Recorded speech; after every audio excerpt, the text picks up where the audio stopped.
All right, good afternoon, everyone. And thank you all for coming out to this is the fifth Tea Talk for the season. And I have to give it to you for coming out on such a beautiful, unseasonable day. Thank you for joining us for this conversation. And for those online, we just thank you too. And hopefully we've worked out a lot of the kinks with the audio, so you should have no problems today. The Black Heritage Trail, as y'all know, we raise awareness for New Hampshire's Black history through events like this, by creating safe spaces for dialogue, and by bringing you experts in their field who can talk about the subject matter. We usually do this over a cup of tea, but COVID being where we are, we've foregone that, and we gave people candy instead. Hopefully that can help. In the tradition, the African tradition of drinking tea drinking, they usually have 3 cups of tea. The first tea is usually very strong, and the second one is sweeter, and then the third one is the sweetest. And that's what we hope these conversations do, because we all come into a conversation like these when we talk about subjects we don't know, especially around race and inclusion. There may be difficult conversations, and we all come with our own notions and ideas of what we think it is, so it's that kind of bitterness in that first cup of tea. And then as we learn more, we add more sweetness to it until we get to the point where we're really, really comfortable with the talk. The more we're exposed to it and the more we dialogue. So that's what these tea talks are about, really conversing and hearing definitely from experts and people who have lived and walked their lives onto these subjects. It is my pleasure to introduce Anthony Poore, who is the moderator for today's talk. And he is the executive change agent and consultant who serves on the board of the directors of New Hampshire Finance Authority, New Hampshire's Endowment for Health, and the Currier Museum of Art. And he will lead you in discussion for today's dialogue. Anthony, I'll pass it over to you. Yes, ma'am. My good friend, Anthony. Thank you, sister. I appreciate you. How's everybody doing today? Well, good afternoon, good afternoon. It's a beautiful day. It's a pleasure to see you all today, and I appreciate y'all coming out. Like Sister Jerry Ann said, it is a beautiful day, and I wouldn't begrudge you if you chose to be outside enjoying it.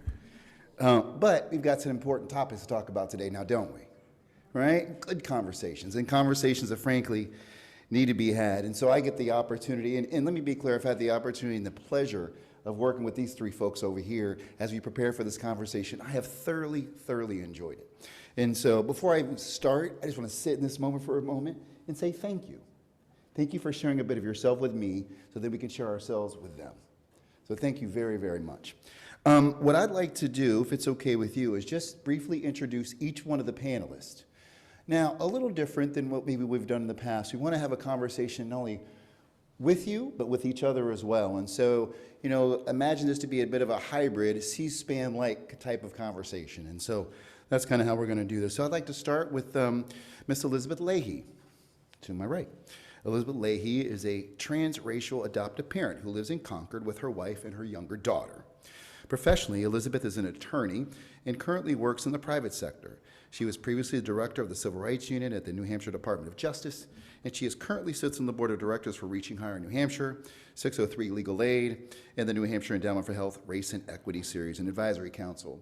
And also, as we've gotten to know each other, she's also a graduate of Kent State University in Ohio, where I happen to be born and raised. So that is Miss Elizabeth. Yay, Miss Elizabeth. And then seated next to her is Mr. Gene Martin. So Gene Martin is the eldest child of interracial parents. He's an experienced nonprofit professional with a strong passion for strategic planning and building a positive organizational culture. Gene is also a political science teaching lecturer, where he creates general education courses on social justice topics and disparities in public policy outcomes. He's pursuing his Ph.D., so soon to be calling him Dr. Martin, in leadership and policy from the University of New Hampshire. Gene received his Master's of Public Administration degree from UNH and an undergraduate degree from Plymouth State University. He lives in Manchester with his wife and his lovely daughter. Yay, Gene. And last and certainly not least, it's Miss Cheryl Tarleton. Sharon is a 2014 graduate of UNH's College of Liberal Arts, majoring in psychology and sociology. Sharon enjoys asking the why and how questions of our world. Sharon has recently returned to UNH as the Bias Response and Support Coordinator. That sounds interesting, doesn't it? This is a new position within the Office of Community, Equity, and Diversity. And prior to that, Sharon spent a few years in K through 12 reading before serving 5 years as a social service case manager. Sharon continued to serve the local and sheltered population. In the words of Maya Angelou, I've learned that people will forget what you said, people will forget what you did, but people will never forget how you made them feel. That's Miss Sharon. Yay! And a little point of intersections for both of us, too. I was sharing with Jean. You know, for example, Jean is a graduate of Memorial High School, where my daughter plays on the hockey team, right? And so we have those little point of intersections, which is like our lives, right? And then even Ms. Sharon, I love this idea that she and I both started our careers together working for our local community action program, working in our self-sufficiency programs. I started at Montgomery County Community Action Agency, and you were at, I forget? Stratford County. Here in Stratford New Hampshire. County, thank you. So that's a little bit about us. In terms of myself, a little bit about me, and I'll share a little bit more, a bit of a personal story as I hope to kind of set the framework and the stage for this conversation. I'm the African-American son of a short-lived union between African-American father and an Irish-American mother.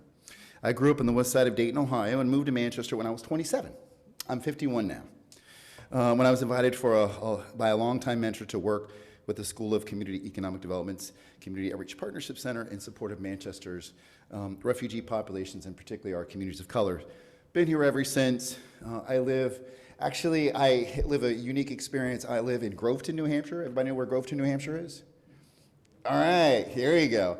Between Colebrook and Lancaster, and half of our life is spent in Manchester. So it's a unique experience of straddling both sides of the notch, and be able to appreciate that lived experience of both the urban and the rural divide.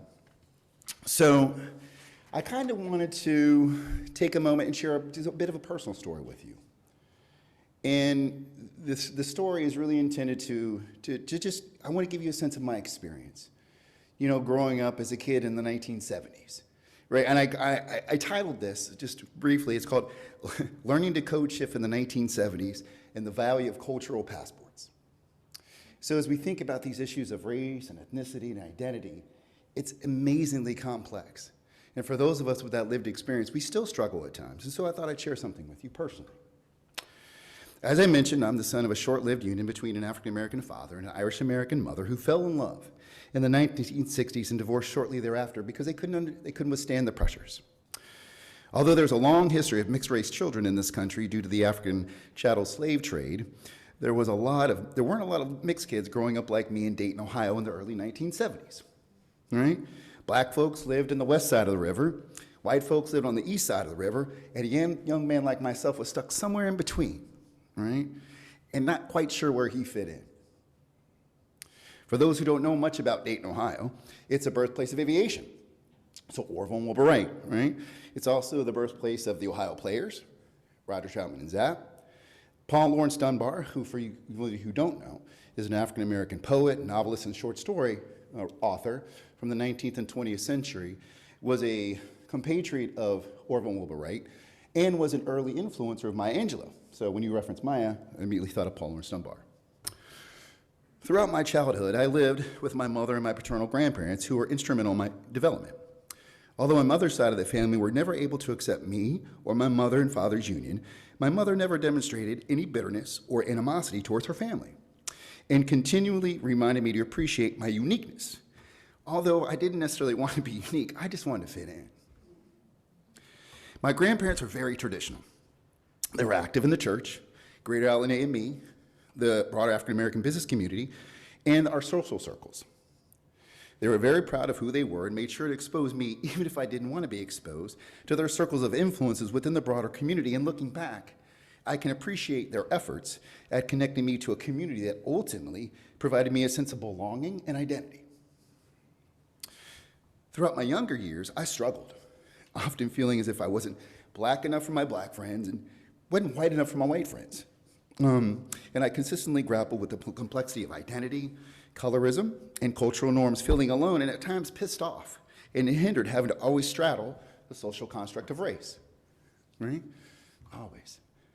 Over time, and having to straddle both sides of the river, literally and figuratively, I began to appreciate the complexity of race and my ability to code shift on demand, all right? My ability to code shift may have begun as a survival tactic, but as an adult, it ultimately became one of my superpowers. Right? It provided me the cultural passports necessary to authentically engage across community, sector, economic circumstance, and race and ethnicity. The transition and appreciation didn't happen overnight, and truth be told, at 51, I still struggle. To this day, I still struggle. And this is a constant struggle. However, I attribute my strength and my resilience to my mother and my grandparents, who led with humility and always kept the doors open for conversation and inquiry. Had it not been for them, who knows? So, as I sweat profusely here, forgive me, I get nervous when I'm in front of people, you need to forgive me. I want to kind of engage the panel now, right? So, Elizabeth. As I shared, Elizabeth let me just frame the question. Elizabeth, as a transracial adoptive parent of a beautiful African-American daughter, you shared a sentiment with me about leading with humility, similar to my mother. How do you and your family lead with humility, and what does keeping the doors open mean to you and your family in raising your daughter? Sure. Can you hear? You can take the mask off. Oh, okay. I can take the mask off. So as a parent, one thing that Anthony spoke about that is really central to what we focus on as parents is my daughter's identity and making sure that she has space to determine what her identity is without the influence of us as her parents, as her white parents. And so we make a pretty concerted effort to allow her to be in Black spaces, but beyond that, in Black spaces without us there, without us kind of putting our expectations on her, and allowing her to find role models that she wants to emulate and give her a space where she can sort of safely try things out in a way that's outside of us as her parents. And so the humility, I think, piece comes in because as white parents raising a Black daughter, we kind of operate under the assumption that we are probably making a ton of mistakes at any given moment. And so we really try to have a lot of conversations with her and seek her feedback. And when it's clear that we've kind of misstepped or made an assumption that is harmful to her or she, just wasn't right, that I think as a white parent of a Black daughter, it's really important to be able to apologize and to, listen to her experience and let her be the guide and not necessarily take the place as parents that we always know best or that we aren't sort of the driver of this. She is, and we want to make sure that she has the tools and experiences that she needs to develop her own narrative and her own sense of identity and not us doing it for her. Thank you, Elizabeth. I'm curious, your daughter is younger, right? She's on the younger side of things. You're suggested that she's leading kind of this process. Are there do you work to establish any kind of guardrails at this age, and as you thought about as she gets older, how you might handle some of these difficult conversations? Well, she's 6, so I mean, the places that, obviously we don't just like drop her off somewhere and leave her, but when she gets her hair done, she goes to a Black salon, and we know the person who does her hair very well. She was actually one of her teachers when she was very little, and so that's a space where she's there for a couple of hours. We just she stays there, and we don't sit there and manage it for her. And then she has a babysitter who's actually the sister of the woman who does her hair. But they go out with each other and, without us there. And, when she was 5, she made a comment that she felt funny because when she's out with her babysitter, she was what she called herself being other Maya. Her name's Maya. And I was like, well, what do you mean by that? And she's like, well, sometimes I like talk different or act differently. And I said, well, that's okay, because like, and I tried to liken it to, you know, if I am with another group of people who are like me, so if I'm with another group of girls, or I'm with, you know, my spouse is my wife, and so I say, you know, if I'm with other people who are also married to women, I have a connection to them, and I act differently because I'm more comfortable, and we have a more shared experience. So I think it's very normal that you feel like that when you're with your babysitter and her family and things like that. And, you know, that was sort of the end of it for her. I mean, as like her struggle with it in that moment. She felt comfortable and, you know, has been able to talk about it more comfortably since. So those are I mean, the guardrails are that, you know, it's, you know, people that we know and are, you know, that come over to our house and have dinner. And so, as she gets older, I'm sure that will be different, but I don't know what it will look like, but, you know, we kind of just go piece by piece every day. Exactly, I hear you. Jean, Sharon, did you have anything you want to add to that? Just in thinking out loud here. Yeah, sure, I'll Go add. for it.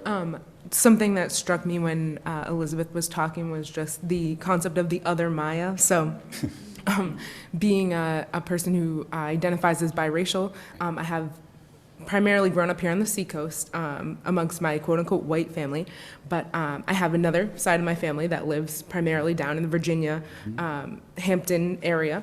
And the other Sharon definitely comes out. I was actually just in DC at a conference, the first place I've gone since COVID, last week, and the other Sharon, right? I was amongst a lot of other people who identified in a similar way that I did, and so it's interesting that we have kind of that shared experience, Maya and I, even though we have a different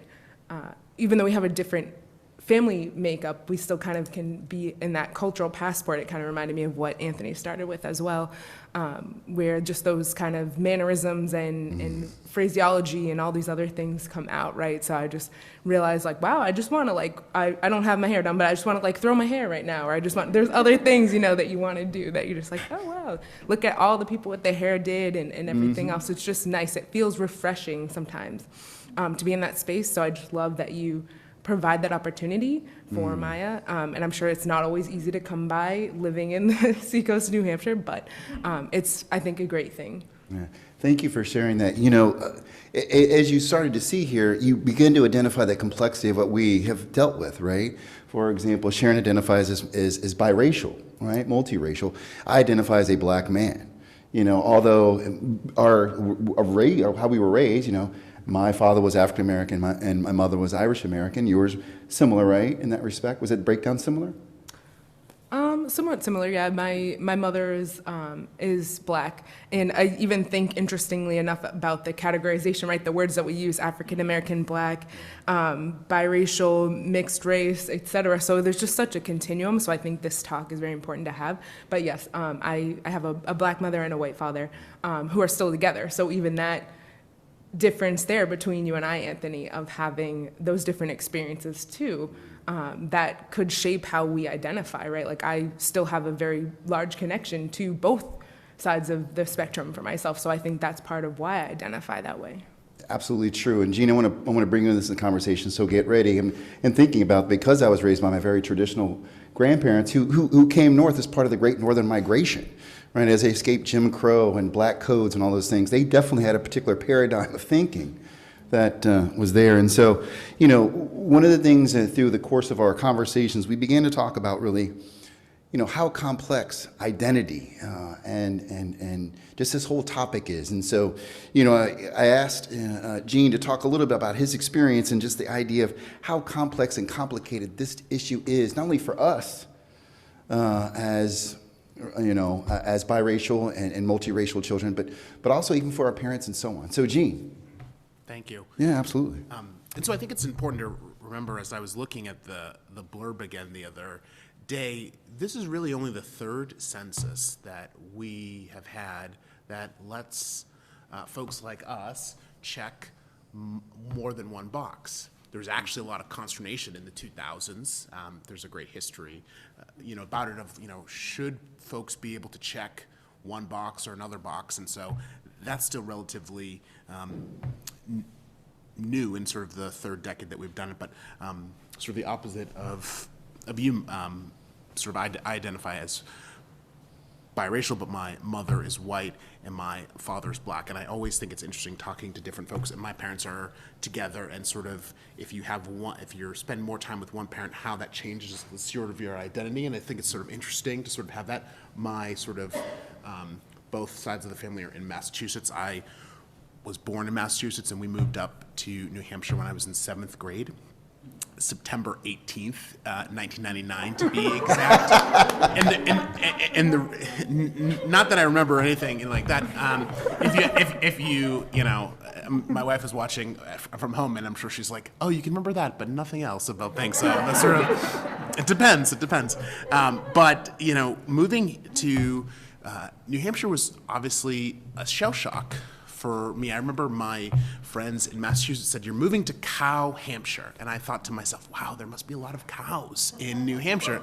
Really not on the south side of Manchester as much. A lot of turkeys, though, for some reason. I don't understand why. But before we moved to New Hampshire, we lived in Chelsea, we lived in East Boston, Cambridge, and then Chelsea again. So very diverse places. And I remember I'm sure I noticed race at a young age, right? That's well researched. Usually by the age of 2, you're able to determine those different things. But when I started middle school at Southside, I realized that people really started to ask me like what I was, and I wasn't ready to when you're in 7th grade to be able to answer that question. And I have a memory, and the reason why I started with the September date was, I distinctly remember on my first day of middle school that a kid said to me in one of my classes, where did you go for summer break? You are still really tan. And I remember just kind of looking and just thinking, well, we didn't really go anywhere because we don't really have money. But I was like, I couldn't figure out what he was really saying. And it took me, and I said, oh yeah, we went to the beach, I just sort of made something up. And then it really occurred to me oh, my skin is definitely different than other people. And so, that was a real challenge. I'm the oldest of 3 sons, and my family really didn't talk about race. And so I love the fact that you really talk about that with Maya. I sort of wish that we talked about that more, but it took me a long time to really understand my own identity and to see how, and I still think as, Anthony said, something that we're still kind of figuring out, because depending on the situation that you're in, it really changes the way that you're perceived. And it's actually great sort of research on sort of the type of identity that biracial folks have. Mm-hmm. Was there anything to add? No. Thank you. No, I think, and I was thinking about that as well, which is and I had the conversation with my mother this morning. I talk to my mother every day, sometimes twice a day. She's my mama, right? That's what you do. And I was telling my mother, and I sent the things, okay, Mom will be here at 2 o'clock. She's like, oh, Lord, I hope I remember. I said, I hope you do too. But even now, as I have those conversations with my mother, we were going through, we've all done our little ancestry, all those kinds of things. And even with my mother at her age of now 72, she still struggles with this idea that I have an identity that's somehow different than hers. And unlike you, my mother struggled with these discussions. It wasn't that she didn't want to have them, but she didn't know how to engage. And I think, I reflect back, I think it's just an issue. We talked a little bit about this as well through our experience of my lens is probably a little dated at 51 as compared to Jean's, who, is 20 years my junior. And my experience, I can't imagine growing up and not being the only brown kid in school. You know what I mean? And when I was coming up, there weren't a lot, like I said, there weren't a lot of mixed kids in Dayton, Ohio. There just weren't. And I can't even imagine what it'd be like growing up now. Anyway, so again, building on this idea of how complex, and even in some of my remarks, I was trying to touch on a few issues here. This idea of this social construct called race and how different it is from identity, and this idea of cultural norms, and particularly colorism.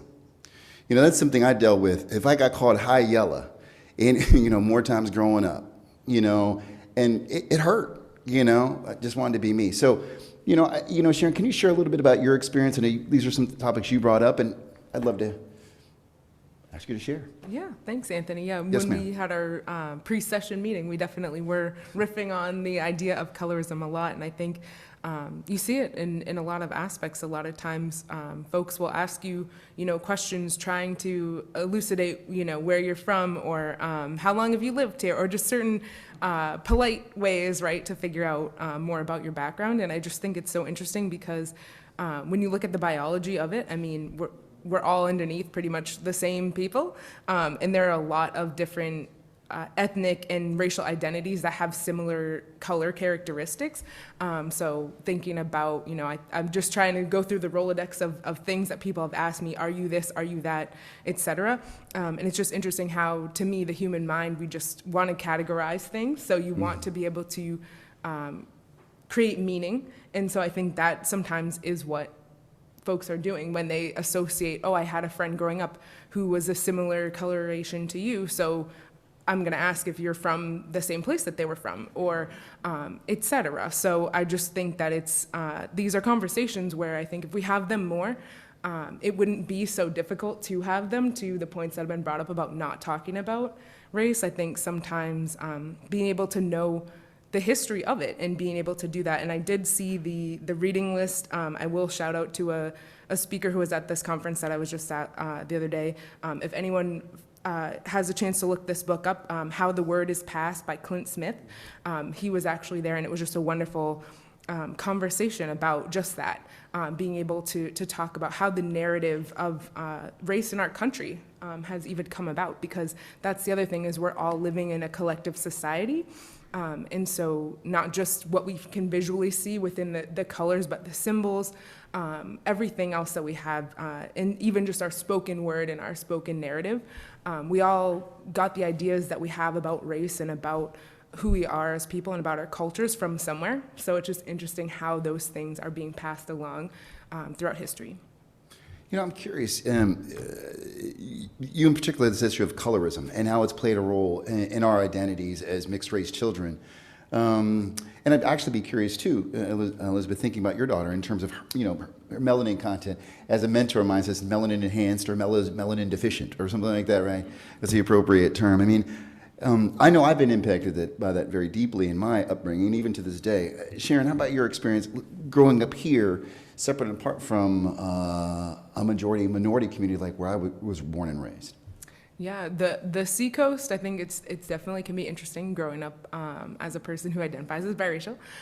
There were, I want to say, about 4 or 5 other quote-unquote black kids in school. And to the point of colorism, we all had different shades, right? So some folks might associate people as being quote-unquote blacker, to your point, Anthony, than others based off the color of their skin. But I don't know. I know people of all tones that have, different levels of swagger, if you will. So I think it doesn't really have to do with that. But I think it's a lot of just that immersion and being able to be in culture and in community, to the point that Elizabeth made earlier about making sure that Maya has that. I don't think it matters what the color of her skin is, but it matters more about who she identifies with as being a part of her family. And we all represent such different, and everyone in this room and everyone online, we all represent such different ideas of family and of identity and culture. So I just think it's interesting that we latch on to this idea of color and of race so intently when there are just so many other facets of identity that we all have.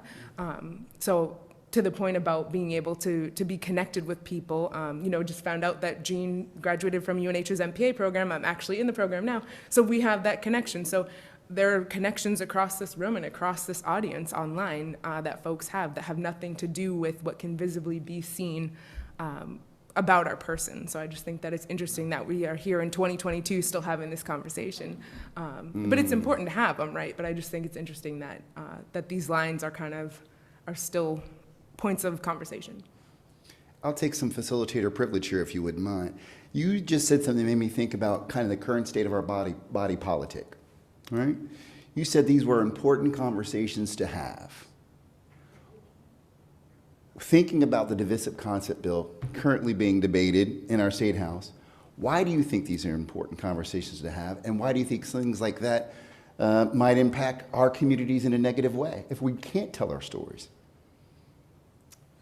Yeah, I think that just being able to have the all voices of the narrative, I think it's interesting to be able to research as much as possible and get as much information as we can. So it's interesting to have different perspectives. So it's hard to say, to not have a conversation or to not look at a side of the story.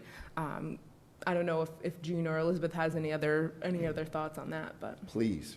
Yeah, so I actually have the great privilege of teaching a class called Anti-Racism. It's in the second time I developed it, and then I've been teaching it mostly first year students. I never have that problem with being too soft, so that's sort of really. Preach. But one of the things that has been really interesting is that students really have said repeatedly in the reflections or in the items, I just didn't know. And why don't I know? And I think that's a really important thing. And one of the things we talk about a lot, Sensoy and D'Angelo of White Fragility fame, two scholars who wrote this great book that I sort of use in the class. And they talk about 5 guidelines to maximize learning, and I won't go through all of them, but the first one is intellectual humility. And I think to the point, there are things that we just don't know. My experience as a biracial straight man living in Manchester who has this color pigment is very unique. We read So You Want to Talk About Race by Joma Ulo, and she's a black queer woman, right? So she brings one experience to the class that we have. And I think the important thing about this is we should be able to talk about different experiences. That's really, at least for me, the important thing, because the whole point of an education is to understand where different people are and where they come from. And so I think it's, although that bill was defeated to going into higher ed, so I can still teach my class, which is nice, but I do think it's important to have those conversations. If we're not talking about race and what the implications are, in my course last semester, we had a biology major, and he shared with the class, it's like almost he jumped ahead, it's like he knew when we talked about public health, but he shared that one of his biology professors said that in 2018, they just recalled a book that said that black people's skin was more impervious to pain, right? It was thicker, right? They could feel less pain. Obviously, we know that that's false, right? That's a racist idea, but it's made into a textbook, and it was there until 2018. And so think about all the doctors who learned and have sort of formalized that into their thinking. And so I think it's such an important thing to conversation to have, especially as New Hampshire becomes more and more diverse. And we shouldn't be afraid of the truth.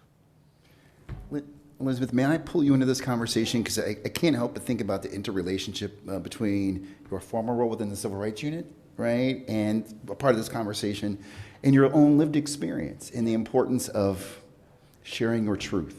So I was thinking, when they were speaking, I was thinking of it in my role as a parent, and I can't stress the reliance that we have as parents on other transracial adoptees sharing their story. And given the way the world is now, it's largely on Facebook, but just points of view, experiences, perspectives that I never would have had myself and likely would not have had the opportunity to hear kind of in my day-to-day world. So I kind of especially understand the value of sharing ideas, sharing experiences, teaching how, systems can favor one group and oppress another, and how that shapes experiences. So kind of sticking with my parent hat, so I think the conversations they're imperative. There's no way to move forward either as in my parenting role or as sort of a greater society without the ability to have these conversations and learn from each other and learn how to have the conversations, because I think that's a muscle that white people don't exercise naturally. I think there's a tendency to want to be comfortable and want things to be smooth and nice. So I think there's a real need to learn how to have tough conversations and hear critique or hear criticism or understand how something that you're doing can inadvertently harm someone else.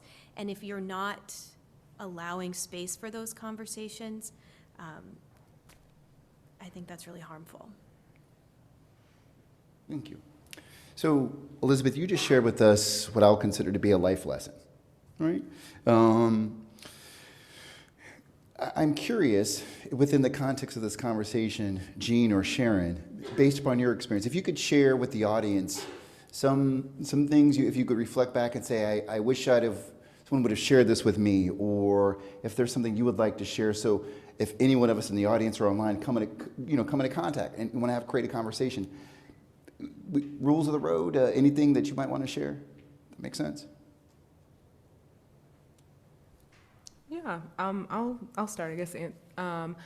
I guess I would say, in reference to your opening remarks about wishing that you could blend in, or I like what your mother said about that uniqueness factor. And to me, I think being able to, what I wish younger Sharon had known, being able to step into your power as somebody who holds that duality of identity. I think there's a lot of space for being able to exercise that intersection, but I think a lot of times it's more, how can I cover it up, or how can I act in a certain way to be able to fit into the category of the group that I'm in at this moment, so growing up in the Seacoast, New Hampshire, I often think, because my parents had two different, the reason we ended up here was my grandparents that were still alive were here in New Hampshire, but I have a lot of family that's down in Virginia too, and I just think too, what would have happened if my parents would have lived there? What would my life have looked like? How would it have been different? Being a person who studied psychology, it's all about your nurture, essentially. It's all about your culture and where you're at. So I think that there's a wealth of experience depending on the generation that folks grew up in. Looking at your experiences in the 70s, Anthony, to potentially Jean's experience. I'll let Jean definitely speak for himself, but my experience here on the Seacoast in the 90s and the early 2000s is going to look a lot different. And so I just think that it's interesting stepping into that power. I think that's what I would like someone else to know, to be able to use it as a means of being unique, but also having it be a beautiful thing, instead of having it be something that you have to navigate. And that can potentially be a chore, like what box do I check, or what code am I talking in right now? But just being unapologetically yourself, and then letting the community find you that you need is gonna get you where you need to go. I don't know what you have to say about that, Jim. No, I completely agree. And the other thing I would say, if I could go back in time, I wish I could sort of tell my younger self to be more okay with who you are and be able to actually say, I sort of remember I was I was a college president of my class, and we did a trip down to Foxwoods, and I remember sitting at a bar, and there was a middle-aged white woman who was sitting next to me, and she turned to me and said, "So what are you?" No other conversation.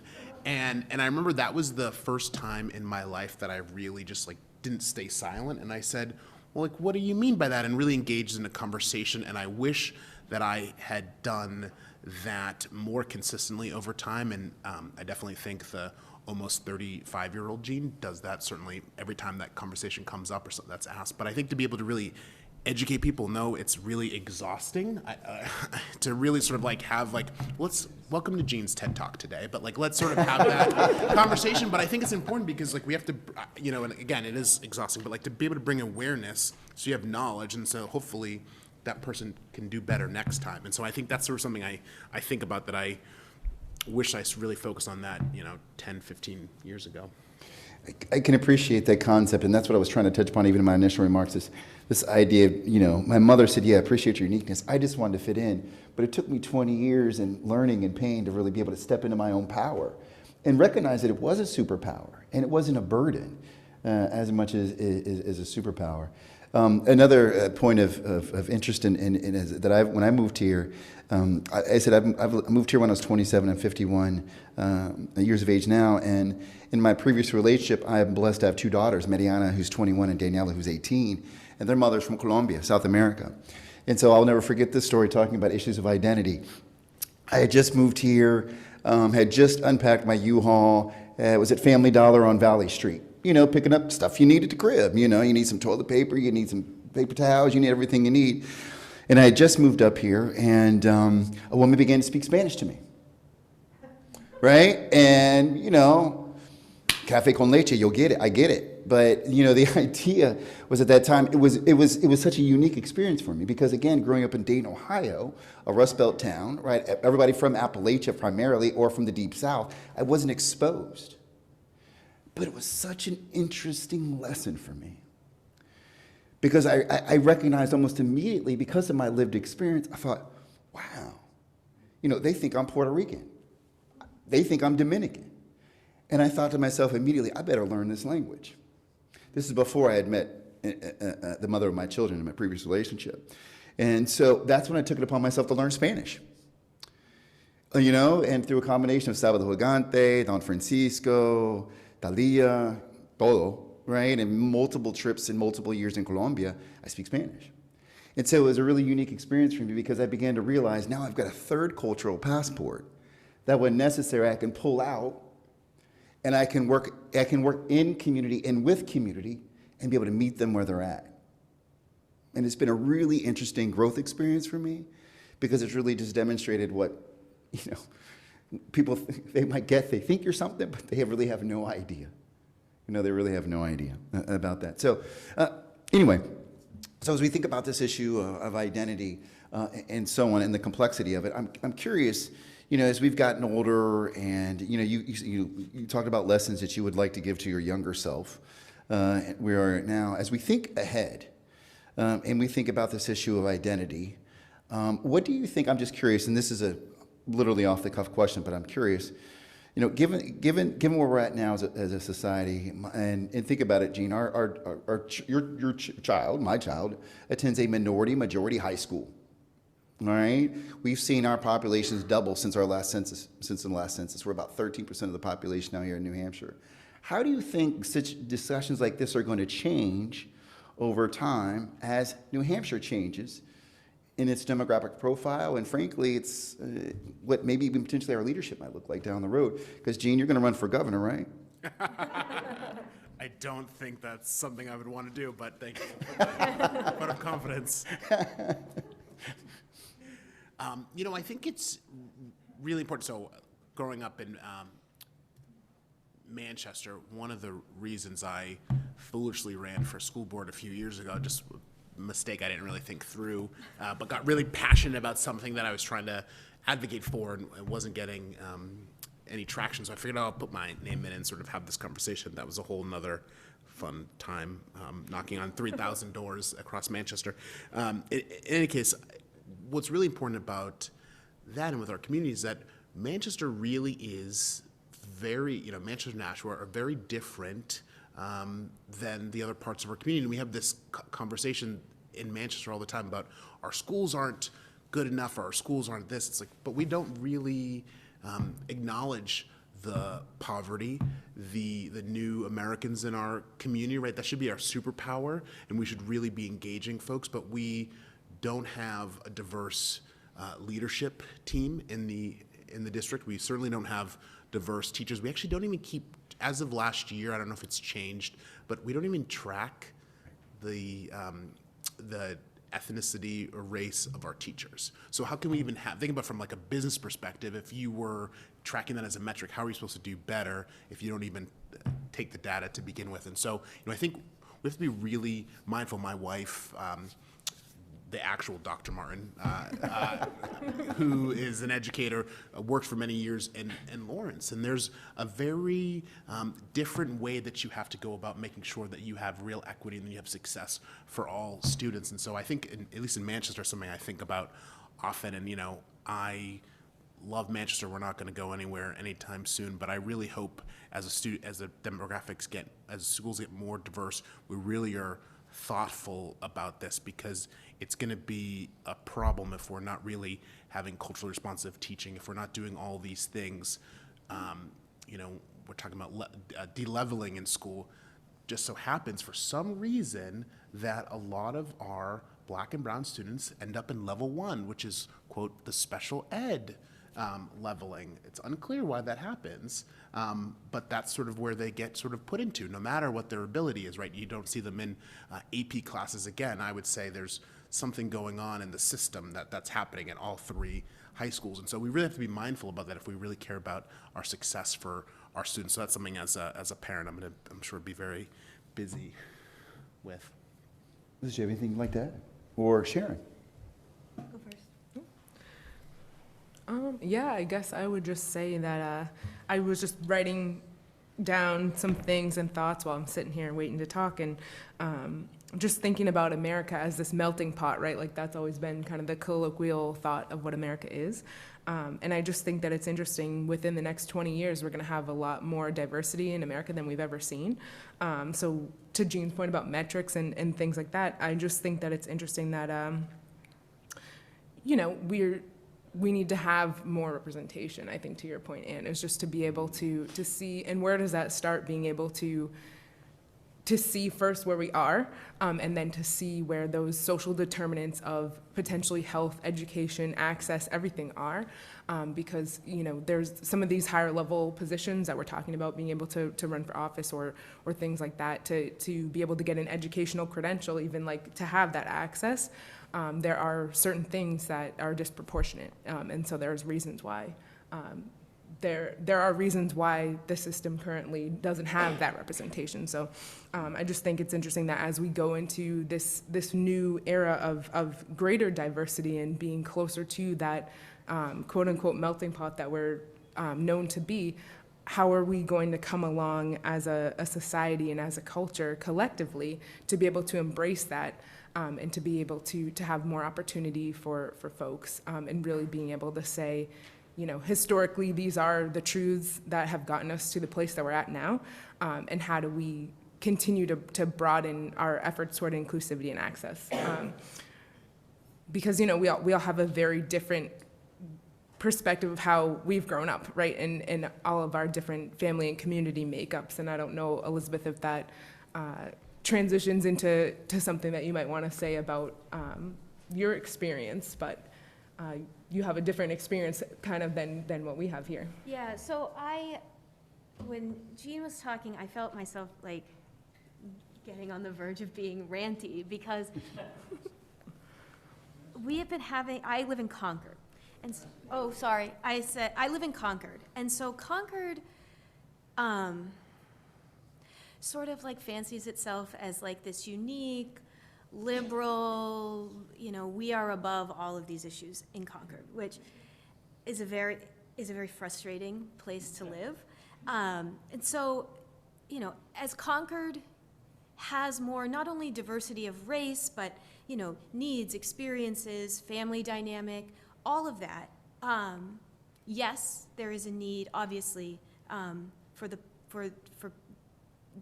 people who are newer to Concord to have a role in leadership and making decisions. But, I'm speaking in my experience in Concord, but I expect that it transcends Concord. What I have seen and what I find really frustrating is when the people who hold power, and in my experience in Concord, that is white people, they will pay lip service to a lot of things. So they will say, of course I'm liberal, of course I believe in this, Black Lives Matter, all of that, until you ask them to do something and to maybe give something up or do something differently. And then it becomes very critical of the experience of somebody else. Mm-hmm. Is that really what happens? I don't think that's what happened. That's not what we meant. And so I think it's twofold, in that we need, obviously, to create more opportunity for more people in leadership, but I also think that white people need to be a lot better, and and sort of, I don't know, be willing to, Turn talk into action. yeah, yeah, and to, yeah, I mean, accept that the world isn't built, should not be built to cater to you. And so that has been my experience, and I think it's twofold. That we as white people really need to step our game up, and it's lovely to put a Black Lives Matter sign on your door, but then when the Black Lives Matter group in your town is asking you to come and to do something at the school board meeting or to vote for something, and then you don't do it, or you don't vote for the candidate that they're supporting, your sign is sort of, who cares at that point? So I could go on for hours, I'm not going to. But you can't because we've got other things to do. But, So, yeah. you good? Okay. I was going to say we want to begin to engage folks in this conversation, but I do want to stick a pin in something because a mentor of mine, for those of us who engage in struggle, what you described for me is the difference between an ally and a co-conspirator. Right? An ally might read all the books, know all the right authors. A co-conspirator puts some skin in the game. Right? And it's the way I think about things oftentimes in this work. And so that's some framing I would apply.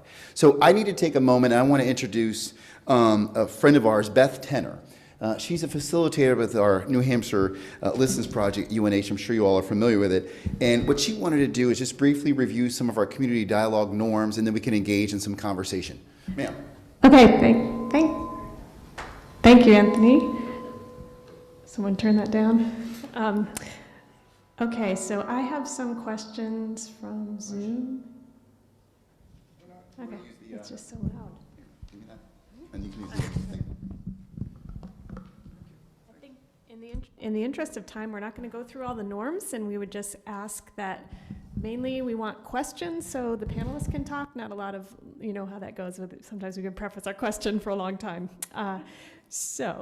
I have one here from Zoom that came in on folks listening at home. So the question is, do you have siblings, and do they have the same complexion, and have they mentioned this in the context of how they're treated or how their experience might have been different?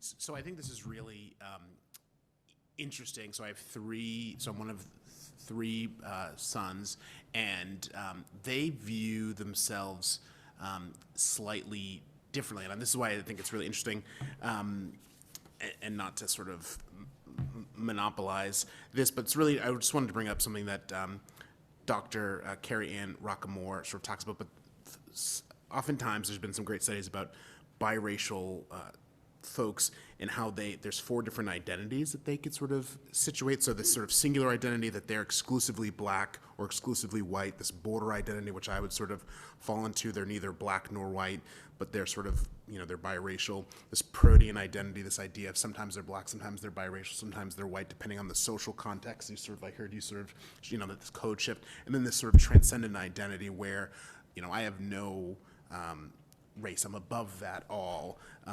And so that's sort of the four different identity types. And I think each of my brothers, I would say, they definitely fit into the, not to study them, but I definitely feel like they go into that protean folks, that they sort of depend where they are. My young middle brother certainly uses that depending on the situation that he's in. So it is interesting to see how folks you have. I know that there are plenty of people who one sibling will identify a different way. It just depends on their lived experience.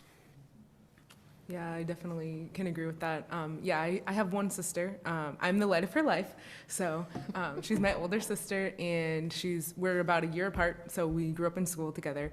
And it's just interesting how different people identify. I mean, we would both identify, I'd say, as biracial, but my sister is a lot louder, more gregarious, and now you're all scared.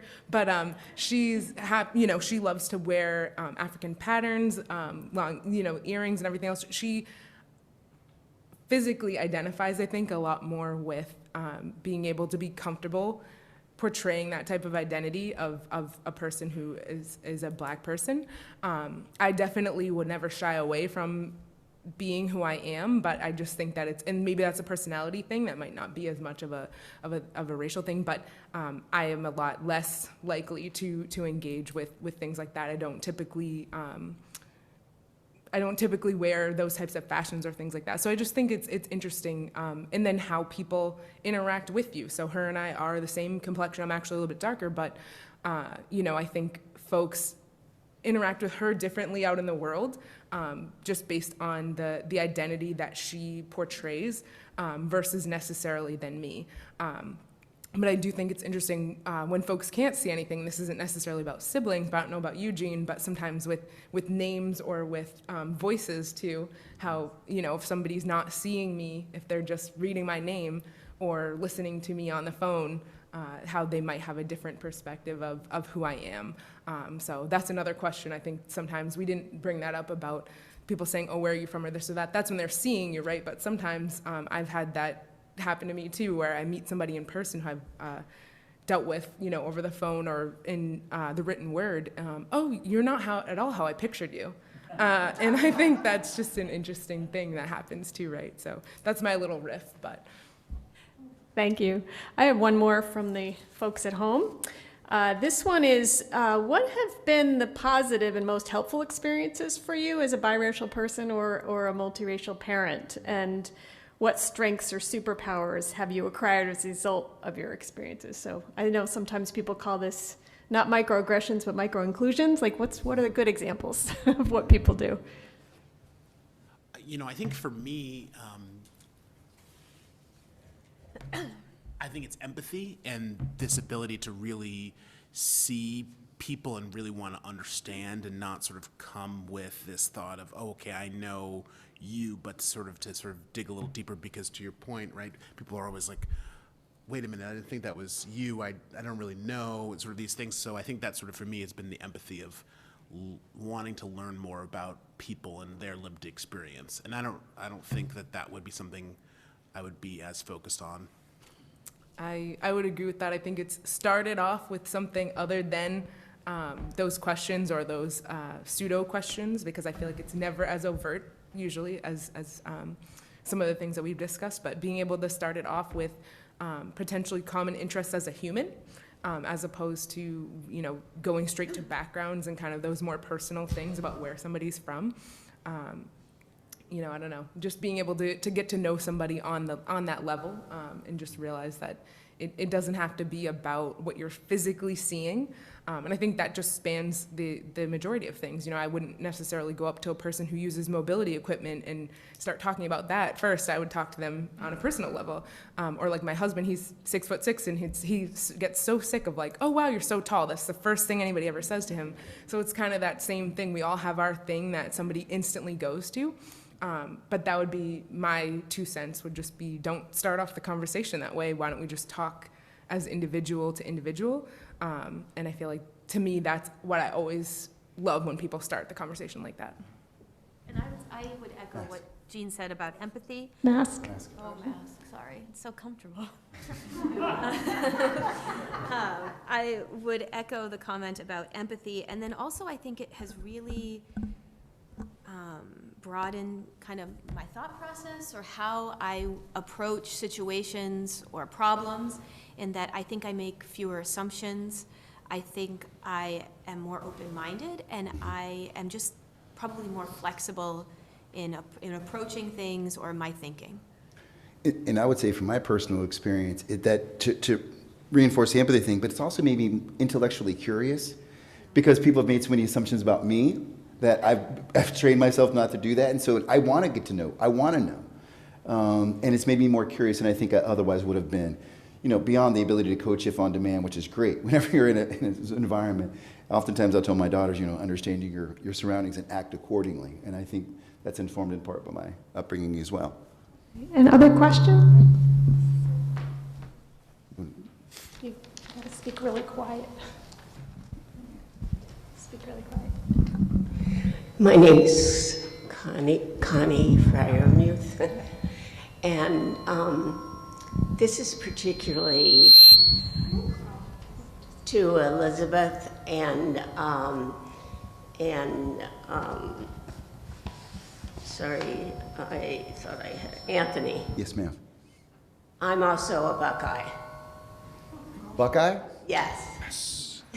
And your reaction is perfect because whenever I meet a Buckeye up here, I'm thrilled. And I've lived here 30 years. And so that kind of makes the three of us elite in this group. You know, and I grew up in a little town between Dayton and Cincinnati, Which part? Milford. Oh, I know where it is. My mother lives in Maineville, all that good stuff, for sure. In Maineville, which is between Cincinnati and Dayton, Ohio. Mm-hmm. Mm-hmm. And so the little town I grew up in, we had one school, and everybody went to the same school, no matter what your color was. Mm. And I knew the black kids lived on 3 streets in one area of town, but that didn't really mean anything to me. Mm-hmm. Mm-hmm. And their color didn't really mean anything to me either. Mm-hmm. Just the fact that we were all in the same school, we all grew up in the same town, Mm-hmm. and as far as I was concerned, we were all the same, Mm-hmm. and nothing. Oh, yes. Thank you. Sorry. So what I'm asking is, I grew up in that type of town. Mm-hmm. I'm not sure what Dayton was like or where exactly. I grew up in New Hampshire, but I went to college in Ohio. Yes. Not a true. She was only a transplant for 4 years.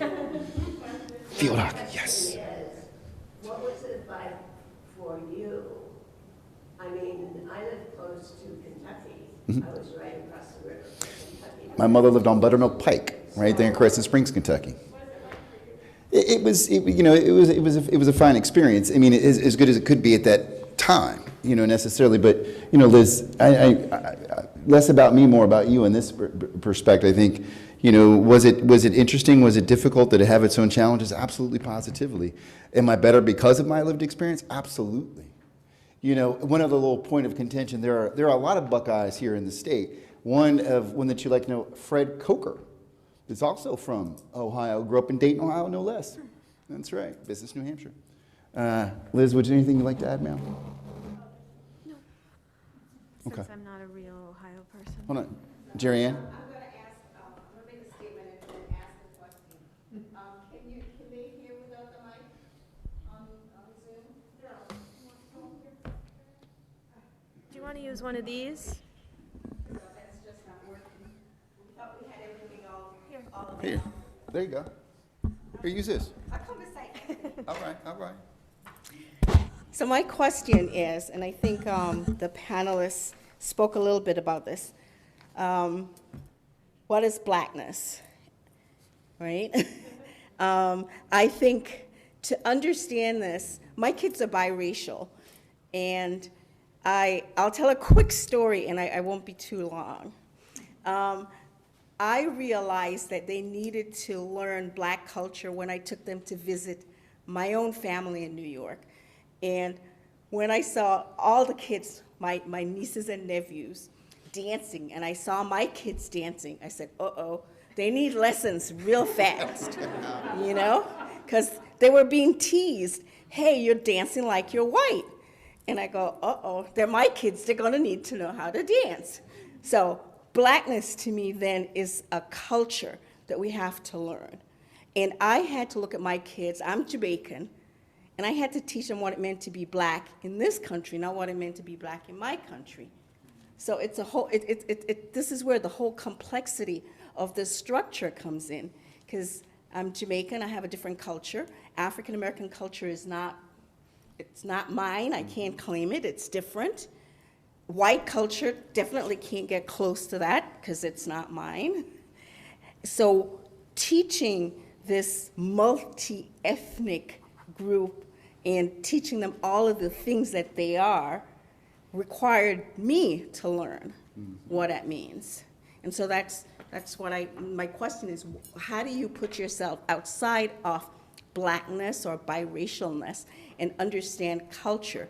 Because the kids, when they go out the door, no matter what you teach them, is going to be seen and perceived as something else. So you have to give them a sense of self, and what is that sense of self derived from? Yeah, I guess to me, I think about the intersectionality of identity. You know, to your point about being, you know, Jamaican, or you having a culture and then also a race and also an ethnicity. And I think we all have multiple different intersections. So just how do we interact with people in general, and having those discussions and difficult conversations, and being able to find the things that transcend these categories that we create in these social constructs. I think that everyone up here, I think the reason that we're on this panel is because we are living evidence of the fact that these things can be transcended. Those of us who are coming from biracial unions, clearly it was bigger than the racial aspect, because our parents did come together at one point, and some of them are still together. And then, of course, you know, I can't speak for anyone else's experience other than mine, but coming from the perspective of potentially Elizabeth, and I would love if you jump in, but you know, clearly love transcended the racial category, right? Because you have that transracial adoption. So just being able to break down those barriers of culture and ethnicity and race and all of these terms and words that we use, at the end of the day, we have more that unites us than what we construct in our minds that divides us, quote unquote, and puts these categories into place.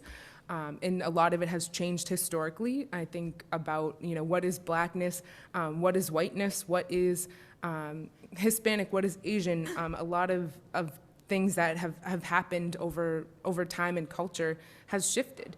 You know, folks who are considered in a certain racial category now might not have always been in different parts of history. So it's just interesting to me. I guess it's because it's iterative, right? So it's socially constructed, and we're continuously going through history, and it's happening every day and in multiple different locations and places and across space and time. It's really hard to pin down, you know, what makes blackness or whiteness or anythingness, I guess. I don't know if I'm getting a little too woo-woo, but. No, I think it's a great question, and I struggle with that often. Like, what is blackness? Like, am I being too black? Do I have the right? Does society see me as not black enough? Right? Like, I certainly have the nose and the lips, but I don't have the skin color, you know, necessarily. But I do think about that. But Jerry and I laughed when you sort of said that, because my wife, Erin Mooney Martin, right, very Irish, Scottish, burns in the sun. I never put on sunscreen.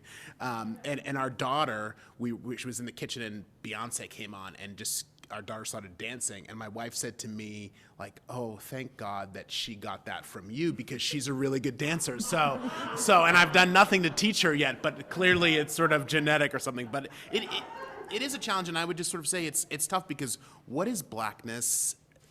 Is it the blackness that society portrays? Like, is blackness, I have to wear a hoodie, or can I wear my LL Bean too? You know, and I think that's sort of something that I always struggle with, is like, am I being black enough? Am I too white? And I think that's a real challenge for folks. At least it's been for me. Yeah.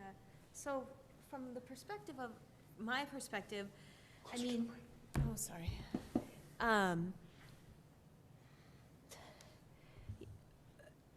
On appearance, my daughter is unambiguously black. But culturally, I think to Jerry Ann's point, I mean, she's being raised in a white house, so she's culturally white in that way. And so I don't know what blackness is going to be for her, and I don't ever seek to define it for her. I guess I try to have doors open for her to have the experience to define it for herself. So we are, well connected to her birth family, and I want that to be a place for her that she can go if she wants. And that could potentially be a source of defining her blackness for her. But that is something that I think, as a white parent, I struggle with, because we can't teach her that, and I think what we can do is to provide her with opportunity, experience, and confidence to go out and define it for herself and support her while she's doing that. But I think that's one of the trickiest parts of transracial adoption, and I think it's something that we constantly think about and try to work with, but it's unfair to her in some way. I mean, in a lot of ways. I mean, it has to be that exposure has to be very deliberate, and that's kind of a limitation right there off the bat. The word that comes to mind is intentional. You have to be very intentional in this work. Please. Sure.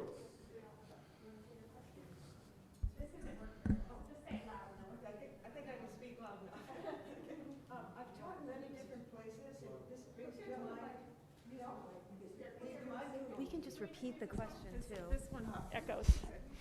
For those online, so they can hear you. Yeah, just say it. Okay. Into that. I taught in many different places, and what comes to mind in what we're talking about tonight is when I worked in inner city Boston doing some graduate work, and I taught in 2 different schools that were really struggling in terms of racial injustice and inequality and stuff.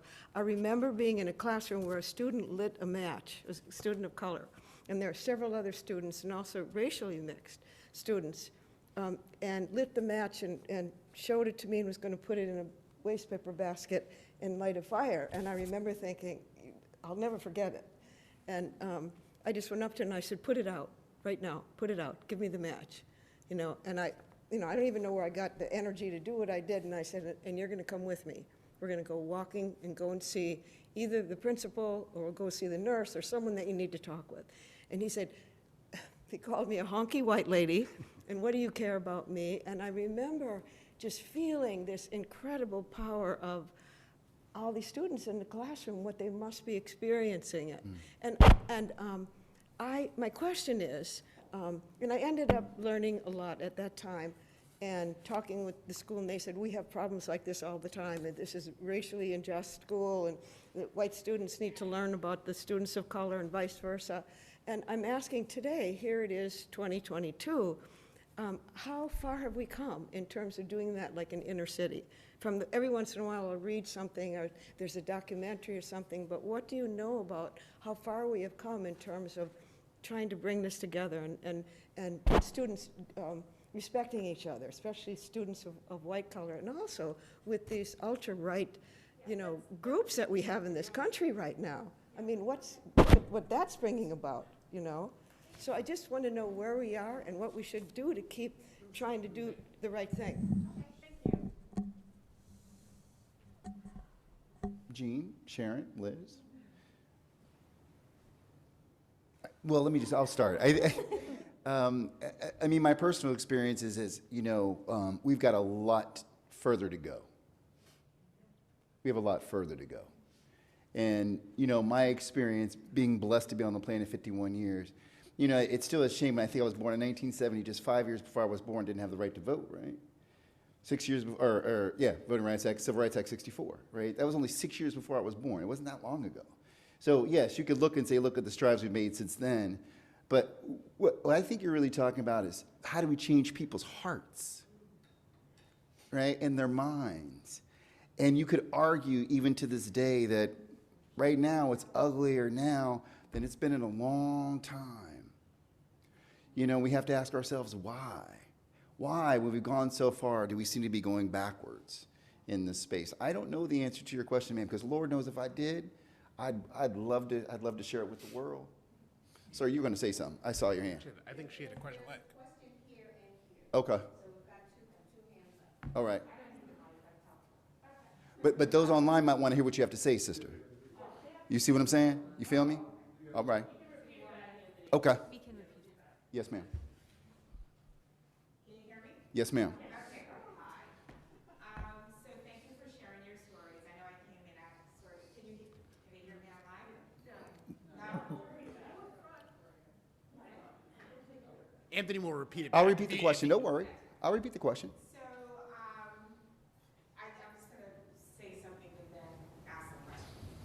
So I thank you for sharing your stories. I found it interesting when I think the question online was, if you had siblings and how if they had the same lived experiences that you do. And I think it was Sharon who said, something about your sister who is a different skin tone than you are, and how she dresses with, in the jewelry or the more Afrocentric type situation. And I found that interesting that you went to the jewelry piece, because how that plays out in corporate America, especially for women of color, and how they are viewed, and that's actually a negative. Now it's more not so with time. But anyway, I am from a family, I'm from a very diverse family, and the mixture is more on my cousins who are European. And so I have a very large, all my family in Europe are half, they're mixed. And so it's interesting to hear how the American side of my family who are mixed, like you guys, how their experiences are versus the Europeans, and what their identity is and what they identify as. So they are either I'm solidly black, and that's just my identity, and then there are those who are like you who are I am biracial, right? And so whereas in America, my American cousins are I'm black. Doesn't matter what I look like, I am a black person, because that's what people see me as, and that's what I identify as. So I heard all of you mention children, and the question is, I think all of you said that you identify as biracial. How is this for your children growing up? For all of you, like, do they identify as biracial? Do they identify more towards one race, or and how are you sort of integrating the culture? I think, and I don't know your name. Jerry Ann, I mentioned that piece about the integration of the black culture and what is blackness, and how is that a part of the dialogue that you have in your household, and how does that look for the kid? How is that for me, it's like the kid, how are they impacted? Because they're living it. And that's something that I know and experience with my cousins, my immediate family members. So it's interesting to hear all of you say and discuss your lived experiences, and how it's completely different for everybody, depending on where you're from and how you're raised in your household. Right? I think I'm the one with the eldest of the children up here, right? And so, my situation is different and unique in the sense that my children, my daughters, Mariana and Daniela, Mariana Velez Poore, Daniela Velez Poore, are the product of the African-American father, of mixed ancestry, and a 100% Colombian mama, right? Came here to study English and stayed, because she fell in love with me.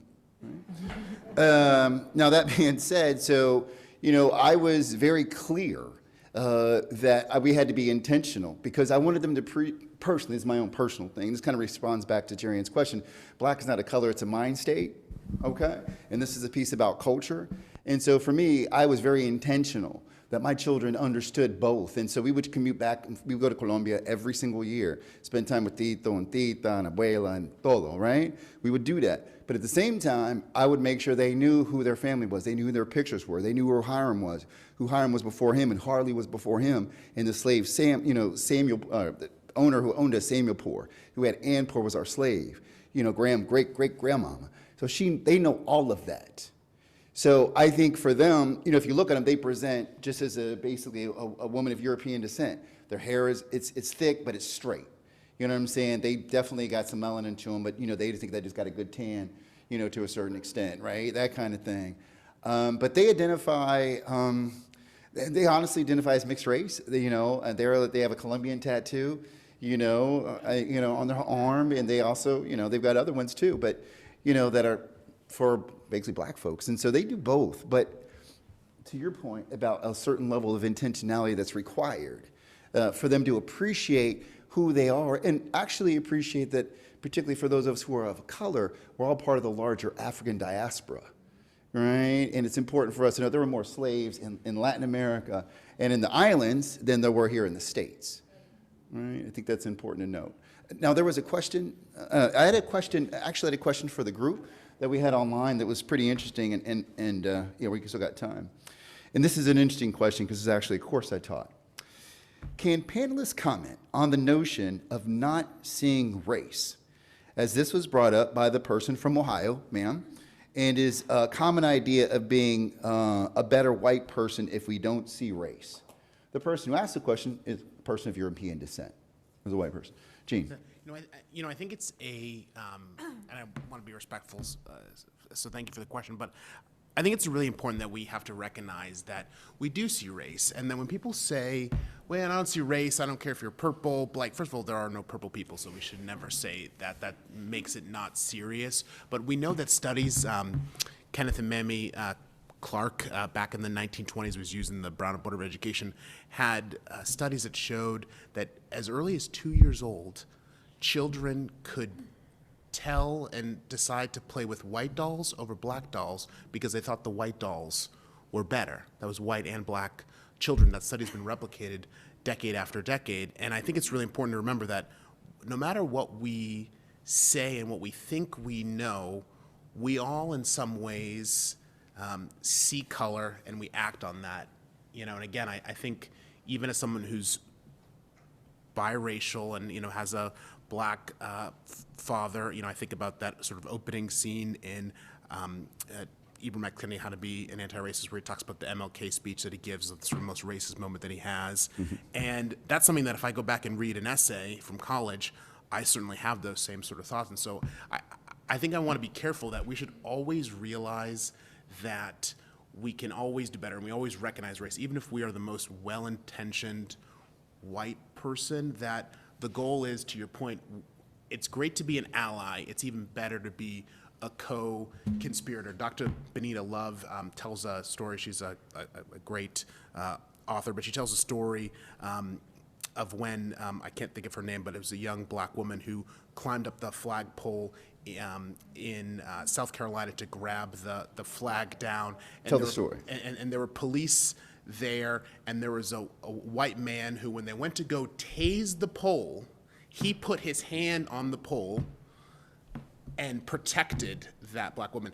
He wasn't being an ally, he was being an abolitionist at that moment. So I think it's really important for us. It's important to read White Fragility and read all those books, but the question is, how are we going to turn that talk into action and actually live that in every moment? And I just think it's important to remember that awareness, knowledge, action. And so I just sort of challenge us all to be that co-conspirator, be that abolitionist, because it really is a great visual of where we want to be. Liz, you got anything? Yeah. That is something that comes up a lot for us in education context, where, where, there's, some consequence or something that happens, and they say, well, this is what we always do. And it's like, sure, but you have to see the kids experience their race, how they're treated because of that, and then consider this consequence in the context of that, and it's more harmful to this person, or it's less harmful to this person. So when you don't see race, you sort of lose that ability to see how a situation really affects someone. And then I think it's used as like a shield a little bit. And again, my context is like 5, 6, 7-year-old crowd, which is where we spend a lot of our time. But there was a situation where a kid said they didn't want to play with our daughter because she had brown skin. And so we were having a conversation about that, and the white teacher's response was, well, this kid doesn't really know what that means. He's only 5. And I'm thinking to myself, like, he seemed to use it in context really well. Like, it seems, and like, it's just the kind of excusing. And, you know, do I think this 5-year-old is like the worst person in the world? No, he's repeating what he's heard somewhere else. Like, and so it's a missed opportunity to, and it also ignores the harm that happened to my daughter. That also wasn't properly recognized, but then it also, you know, sends the wrong message to the kid that caused harm and had to do nothing to rectify it. So, Just a personal story to that question. My mother took that approach, you know, that, you know, she didn't see color, and all that. There's an article, and it was actually, I was pulling it up. It's I just, darn it, just want to, the name of the article is, Colorblind is color mute. That was it. And it's a really important, it's a short story, it's a great read, you can pick it up, just Google it, check it out.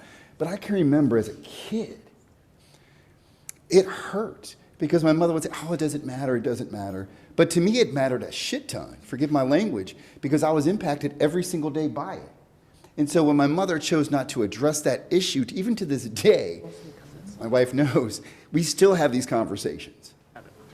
And it's almost like when she's not willing to engage in those conversations, she's not willing to engage in a part of me. I just want to jump And in that here hurts. quickly, Anthony. I know we have other questions in No, the room, but, we're at time, Frank. I think almost. it's one of Allison? those things too, that because it's a social construct, there are positive social constructs that we have in our world. So it's really up to us to dictate how we use those social constructs. Like, I've heard the word, Buckeyes, or like Gina and I are both UNH graduates, or Anthony started off with some of these little tidbits where we have these things in common. So we're making positive associations with those connections. So it could be up to us to make a positive association with race as a social identity, just as we do with other things in our community. So to me, there's a point where you could be losing out on something that could be unifying.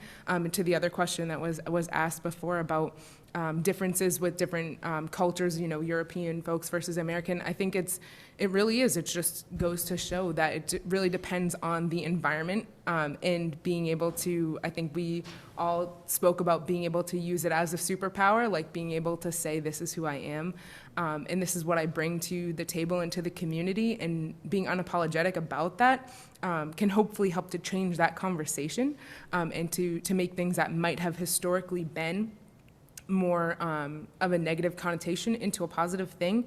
And just one point I'll make too about lineages and things that we were talking about. I think taking potentially race out of the equation or being colorblind, I just think about potential generational trauma of folks who were brought to this country, for a purpose, and then called, you are this race or you are this category, and have built a life and the generations upon that and families upon that, to then suddenly say, okay, well, we're not going to care about this anymore, and we're going to take that away. I don't think it's really that easy to do it, right? I mean, our system's been set up the way that it is, but B, I think that could potentially cause more trauma, to say okay, well, now you can't identify this way anymore. I think it's more, how do we spin it to be a positive situation, as opposed to where it could have historically been a negative connotation. Thank you.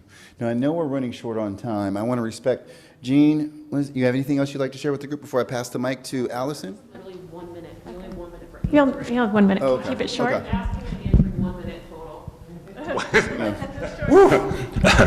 Okay, I just want to say I come from an area of the 1700s where biracial intermarriage existed. I'm at the level of your mother and your parents type of thing. I'm basically 1/3 African American, and the other 60% is Irish, Ireland, Europe type of thing. What I have been found, and I've been very fortunate, is that through paper and also DNA, I've been able to track my history, where I can go back to 1700s to slavery, where I can also say where my great-great-great-grandfather walked to Philadelphia and met Richard Allen, who started the ME Church, and he started in New Jersey. I could go to the other side and talk about a slave owner. I'm documenting all that, and I'm making sure that my grandkids know where I came from. My mother told me, don't ever forget where you came from. When I was little, I wasn't sure what that meant, but I know what it means now. And I was so proud. I've done my DNA. My wife, she's white, she's done her DNA. She's done her brother's DNA. I did my granddaughter's DNA. And they know my history. They know, okay, all about that. And just a week ago, I sat down with my granddaughter and gave her DNA to her, and I told her she was 8% African American. She had the biggest smile on her face, and she's blonde hair, blue-eyed. Okay, so my wife, okay, I almost feel like sitting down there and talking. Thank you so much.